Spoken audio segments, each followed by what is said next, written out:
10 বছর পর border Gavaskar trophy জিতল অস্ট্রেলিয়া। বর্ডার গাভাস্কার ট্রফির পঞ্চম ও শেষ টেস্ট স্বাগতিকরা জিতেছে 6 উইকেটে।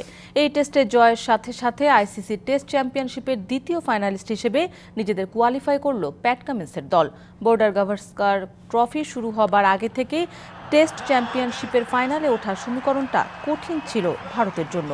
পার্থে প্রথম টেস্ট জেতার পর থেকেই ধীরে ধীরে নিজেদের দাপট হারিয়েছে কোহলি রোহিতরা। পুরো টুর্নামেন্টে ধুঁকতে থাকা ভারত সিডনি টেস্টেও ঘুরে দাঁড়াতে পারেনি।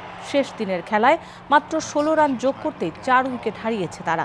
প্রথম ইনিংসে 4 রান লিডের পর দ্বিতীয় ইনিংসে 157 রানেই অল আউট তারা।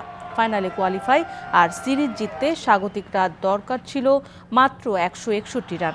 অল্প লক্ষ্য মাত্র 27 ওভারেই টপকে যায় স্বাগতিকরা।